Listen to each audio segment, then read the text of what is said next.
Nah, di sini ada daftar isi. Yang pertama ada latar belakang, kedua pengertian dan konsep manajemen mutu, ketiga fokus kepuasan pelanggan, keempat pengelolaan stok barang, kelima standar pelayanan, serta kesimpulan dan saran. Yang pertama saya akan membahas latar belakang dulu. Usaha toko sembako saat ini menghadapi persaingan yang semakin ketat, baik dari toko sejenis maupun minimarket modern. Pelanggan sekarang tidak hanya melihat harga murah, tetapi juga memperhatikan kelengkapan barang, kenyamanan saat berbelanja, serta pelayanan yang diberikan. Jika barang sering kosong atau pelayanan kurang ramah, pelanggan bisa dengan mudah berpindah ke toko lain. Oleh karena itu, toko sembako perlu menerapkan manajemen mutu agar kualitas barang tetap terjaga, stok selalu tersedia, dan pelayanan berjalan dengan baik. Dengan pengelolaan yang lebih teratur dan fokus pada kepuasan pelanggan, toko dapat mempertahankan pelanggan lama sekaligus menarik pelanggan baru. Materi selanjutnya, saya akan menjelaskan manajemen mutu. Apa itu manajemen mutu? Adalah suatu sistem yang digunakan untuk mengelola dan meningkatkan kualitas produk atau jasa suatu organisasi. Tujuannya untuk memastikan bahwa produk atau jasa yang dihasilkan memenuhi standar kualitas yang telah ditetapkan dan memenuhi kebutuhan pelanggan. Selanjutnya ada konsep manajemen mutu. Yang pertama, menjaga kualitas barang dan pelayanan, yaitu memastikan barang yang dijual selalu dalam kondisi baik, layak konsumsi, tidak rusak dan tidak kadaluarsa. Selain itu, kualitas pelayanan juga dijaga melalui sikap ramah, respon cepat, dan ketepatan dalam melayani pelanggan. Kualitas yang konsisten akan membangun kepercayaan pelanggan. Yang kedua, proses kerja yang rapi dan terkontrol, yaitu setiap kegiatan di toko harus memiliki sistem yang jelas, mulai dari penerimaan barang dari supplier, pengecekan kualitas dan kadaluarsa, penataan barang di rak, pencatatan stok dan penjualan. Dengan proses yang teratur, risiko kesalahan seperti kekurangan stok atau barang rusak dapat diminimalkan. Yang ketiga, perbaikan secara terus-menerus seperti mengevaluasi keluhan pelanggan, menata ulang rak agar lebih mudah dijangkau, memperbaiki sistem pencatatan stok, meningkatkan kecepatan pelayanan, serta perbaikan yang dilakukan secara konsisten akan membuat toko semakin berkembang dan mampu bersaing. Materi selanjutnya ada fokus kepuasan pelanggan. Yang pertama ada barang tersedia lengkap. Toko harus menyediakan kebutuhan pokok secara lengkap agar pelanggan tidak perlu mencari ke tempat lain. Yang kedua, harga jelas dan bersaing.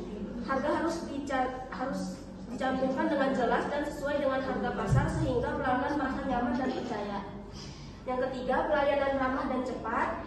Sikap sopan, senyum dan pelayanan yang sigap membuat pelanggan merasa dihargai. Yang keempat, toko bersih dan nyaman. Lingkungan yang rapi, bersih dan tertata baik akan membuat pelanggan betah berbelanja.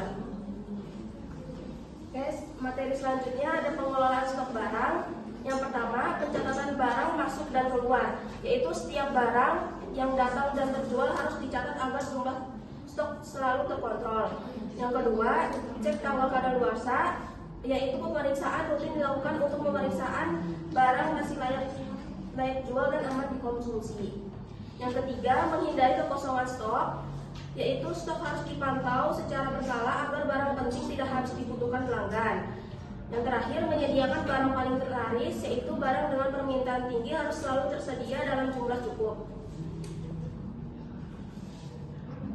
Selanjutnya ada standar pelayanan. Yang pertama, menyambut pelanggan dengan ramah saat datang, memberikan kesan pertama yang baik. Yang kedua, membantu mencari barang. Karyawan harus sigap membantu pelanggan menemukan barang yang dibutuhkan. Yang ketiga, transaksi cepat dan tepat. Proses pembayaran dilakukan dengan teliti dan efisien untuk menghindari kesalahan. Yang keempat, menangani keluhan dengan baik. Keluhan pelanggan harus didengarkan dengan sabar dan diselesaikan dengan secara profesional. Nah, di situ ada gambar dari toko sembako tersebut. Yang pertama, cek stok barang, yaitu memastikan tidak ada barang kosong atau kadaluarsa. Yang kedua, penataan dan pelayanan, barang ditata rapi, pelanggan dilayani dengan ramah. Yang ketiga, transaksi cepat, proses pembayaran efisien dan akurat, bisa melalui tunai maupun non tunai. Dan terakhir, kesimpulan dan saran. Manajemen mutu di toko sembako memiliki peran penting dalam menjaga kepuasan pelanggan melalui ketersediaan barang yang lengkap, pelayanan yang ramah, serta proses transaksi yang cepat dan tepat. Pengelolaan stok yang baik, evaluasi rutin dapat mengurangi kesalahan, mencegah kerugian akibat barang rusak atau kadaluarsa, serta meningkatkan kepercayaan pelanggan. Kepuasan yang konsisten akan menciptakan loyalitas, meningkatkan penjualan dan membuat usaha mampu bertahan serta bersaing dalam jangka panjang. Sarannya, agar toko semakin berkembang, perlu dilakukan pencatatan stok yang lebih teratur, baik secara manual maupun digital, serta menjalin hubungan yang baik dengan supplier agar kualitas dan harga tetap stabil. Pelayanan harus dijaga konsistensinya dengan melatih karyawan yang agar lebih responsif. Selain itu, toko dapat menyediakan layanan tambahan seperti pesan antar atau pembayaran tunai, mengadakan promo sederhana untuk pelanggan tetap, melakukan evaluasi rutin terhadap keluhan pelanggan, serta menjaga kebersihan dan kenyamanan toko agar pelanggan merasa betah berganda. Oke, sekian, terima kasih. Kurang lebihnya mohon maaf. Wassalamualaikum warahmatullahi wabarakatuh.